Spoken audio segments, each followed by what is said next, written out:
So I've got my palette set up in my standard format. What I have on my standard palette: black, ultramarine blue, cobalt blue, sap green, alizarin crimson, burnt umber, burnt sienna, cadmium orange medium, yellow ochre, cadmium yellow medium. In addition to those colors, I'm going to be using cobalt violet. So let me put a little bit of that out. And I'm also going to be using a color called Rose Deep. And this one is not a Gamblin product. This one is an Old Holland product. And a little goes a long way. So I'm going to put some of that out.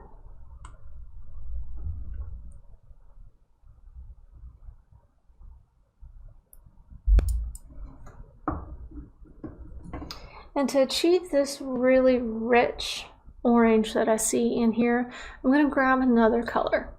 So to achieve this really rich red, I'm going to be adding a little bit of naphthol red.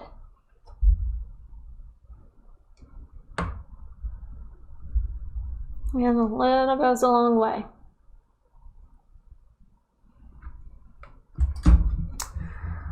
Okay, let's go over to our canvas.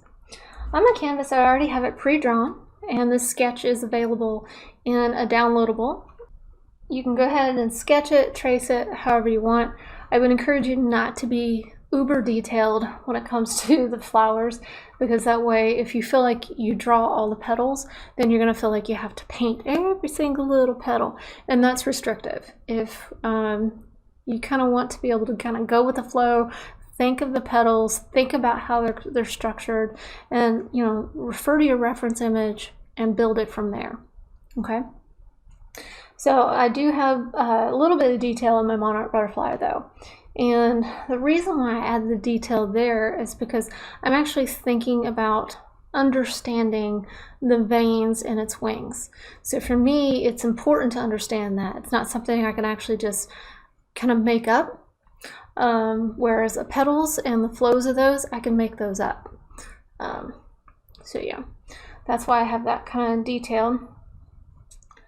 Okay, the materials that I'm using, this is Arches oil painting paper. Arches oil painting paper is a nice inexpensive way to create your daily or weekly paintings, and even try paintings out before you invest in maybe a larger canvas.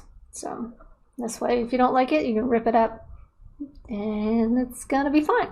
Okay, so that's what I'm using here. I'm using to tape it on, I use a product called Frog Tape. You can get it at any hardware store, really any store, like big box store. But Frog Tapes, because it doesn't rip the paper. See that? Where I've had some tapes, like masking tapes and stuff, they actually rip it, and that's upsetting. So Frog Tape, it's awesome.